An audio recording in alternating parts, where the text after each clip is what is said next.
I know enough, and you're a very compassionate group, so I'm sure you wouldn't mind my sort of talking out the dysfunction and seeing if I could work it out, even if it was a family matter. But unfortunately for this country, the dysfunction of my family is exactly the same dysfunction as our healthcare system.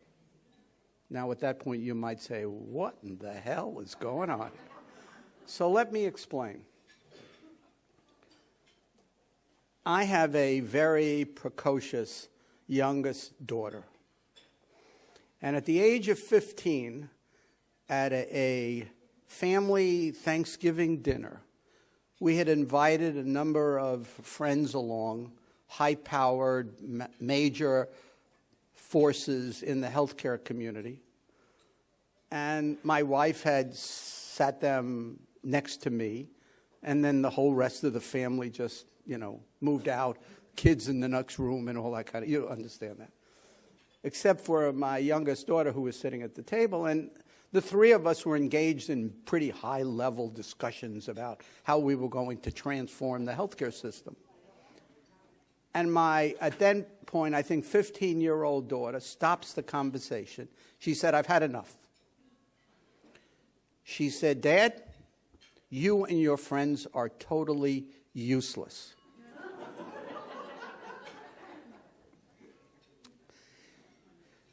You big thinking economists with your fancy models and your big national systems have no impact on the practice of healthcare in America.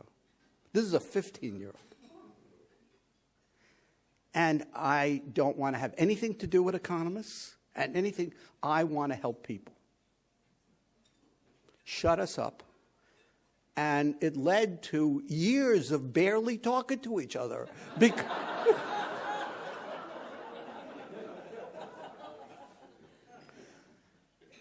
She went on, and then I made a second mistake. She went on to go to Brandeis, where she actually got a wonderful education, which made our problem worse.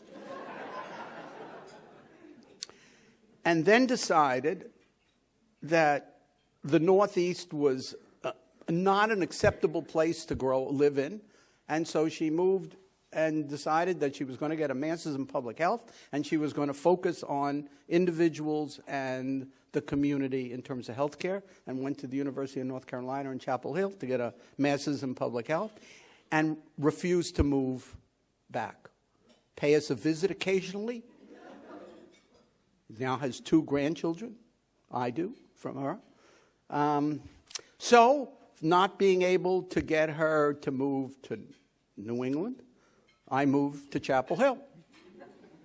And so the battle that started when she was 15 years old continues.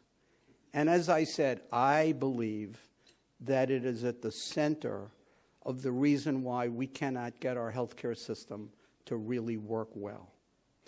We need to find a way for those of us who are the so-called big thinkers with our big national models and our big econometric models to recognize that healthcare at the end of the day is at the community level.